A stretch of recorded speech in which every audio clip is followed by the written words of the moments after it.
Hi hello అండి, అందరికీ నమస్కారం. మరి ముఖ్యంగా డేట్ చూసినట్టయితే ఈరోజు 4వ తేదీ 6వ నెల 2025 అండి. మరి అనంతపురం చిన్ని మార్కెట్కి అయితే నిన్నటితో పోలిస్తే కాయలు ఎక్కువగా రావడం జరిగింది. మరి ఈరోజు అయితే 650 టన్నుల దాకా అయితే చీనికాయలు అయితే వచ్చాయండి అనంతపురం మార్కెట్కి.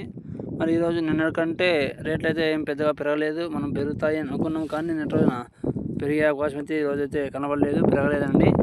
మరి ఈరోజు అనంతపురం మార్కెట్లో అయితే మంచి క్వాలిటీ ఉన్న కాయలకైతే ఒక సెకండ్ రకం క్వాలిటీ కాయల నుంచి అయితే 20,000 నుంచి మొదలయ్యాయండి. 20 నుంచి మరి సెకండ్ రకం క్వాలిటీ కాయలు 24 మధ్య అయితే వెళ్ళడం జరిగింది. మరి ఫస్ట్ క్వాలిటీ ఉంటే మాత్రం 24, 25 నుంచి 30,000 దాకా అయితే ఎక్కువగా వెళ్ళడం జరిగింది ఈరోజు అనంతపురం మార్కెట్లో.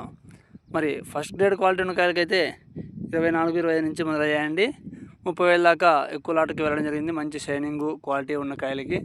మరి ఈరోజు అనంతపురం మార్కెట్లో సూపర్ టాప్ ఏంటి ఏ విధంగా పడ్డాయంటే 33,500 రూపాయలు అయితే సూపర్ టాప్ వెళ్ళడం జరిగిందండి. 34,000 కూడా అన్నారు. అయితే మనకు తెలిసిన ఇన్ఫర్మేషన్ ప్రకారం అయితే 33,500. అదేవిధంగా తోటల దగ్గర కూడా మంచి క్వాలిటీ ఉన్న కాయలకైతే 40,000 పైమాట అయితే వెళ్తున్నాయండి. తోటల దగ్గర నిన్న ఈరోజు అయితే కొద్దిగా ఎక్కువైతే బయర్స్ అన్న వాళ్ళు అయితే వస్తున్నారు, గమనించగలరు ప్రతి ఒక్క రైతన్న కూడా.